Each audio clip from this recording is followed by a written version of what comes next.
Welcome to CoreLogic's housing market update for March 2020, brought to you by onthehouse.com.au. Our latest results show that nationally, housing values surged by 1.1% last month, with values across 5 of Australia's 8 capital cities reaching a new record high in February. The strongest capital gains are continuing to emanate from Sydney, where values are up 1.7%, and Melbourne with a 1.2% rise over the month, while the remaining capital cities recorded a more modest rise. Darwin was the only exception, where home values were actually down 1.4% in February.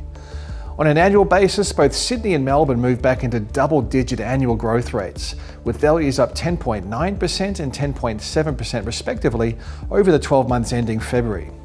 The latest results continue the recovery trend that's been running since June last year, following a peak-to-trough decline of 8.4% in the national index, with larger falls in Sydney, which was down 14.9%, and Melbourne, where values fell by 11.1%. While there's a large amount of variability in capital growth from region to region across the product types, every capital city excluding Darwin is showing an upwards trajectory in housing values, demonstrating a geographic broadening in the recovery as low mortgage rates and better access to housing credit fuel buyer demand. Since finding a trough last year, the national index finished February only 1.2% below its 2017 peak. At the current run rate of growth, the national index is likely to reach a new nominal high over the next couple of months. Melbourne was the most recent city to stage a nominal recovery, with housing values surpassing their 2017 peak last month. Melbourne is joined with Brisbane, Canberra, Hobart and Adelaide, where housing values are also tracking at record highs. Further evidence that the long-running downturn is over for the Perth housing market was revealed last month, with dwelling values increasing by 0.3%, marking 4 consecutive months where dwelling values have avoided a fall, a trend we haven't seen since the market peaked back in mid-2014. Although Perth values are now trending higher, the recovery period is likely to be a long one, with Perth housing values remaining 21% below their peak. Regional markets are generally lagging behind the capital cities, with housing values only 1.4% higher over the past 12 months, compared with a 7.3% rise across the combined capital city markets. The diversity across regional Australia is quite extreme, with drought-affected areas impacting on the regional index. Meanwhile, the regional centres, adjacent to the largest capital cities, as well as coastal and lifestyle markets, are generally showing a stronger performance. In line with the improved housing market conditions, we've also seen a surge in housing credit and a substantial lift in buyer activity. The value of new housing credit commitments surged by 23% through the second half of 2019, and the value of investor commitments was up by 15.5%. Similarly, CoreLogic's estimate of settled sales activity has lifted from the recent lows, up about 26% over the second half of the year compared with the first half, demonstrating increased buyer demand on the back of easier access to credit and low mortgage rates.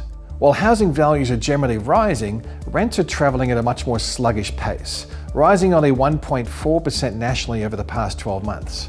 With housing values rising more rapidly than rents, gross rental yields are swiftly compressing. Across the combined capital cities, the gross yield was tracking at 3.48% in February. That's the lowest yield reading since February 2018.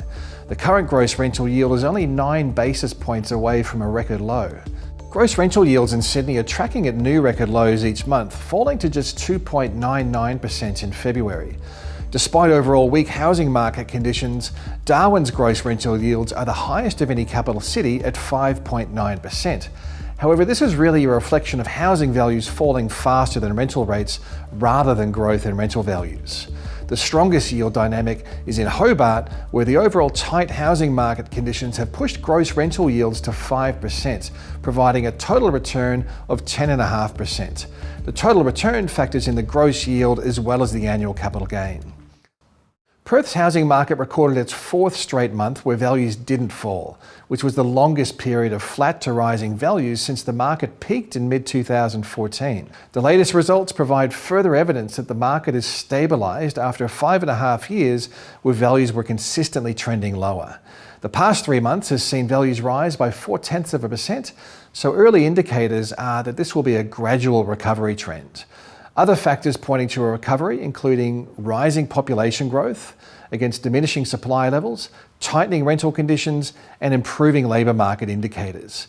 At $458,000, Perth's median house value is the lowest of any capital city, providing an extremely affordable entry point to the market.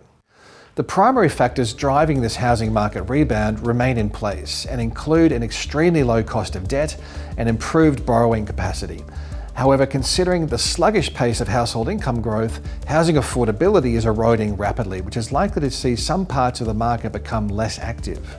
In Sydney, Melbourne, and to a lesser extent in Hobart, affordability constraints are likely to gradually push demand towards the middle and outer ring suburbs or towards the cheaper price points in the medium to high density sector.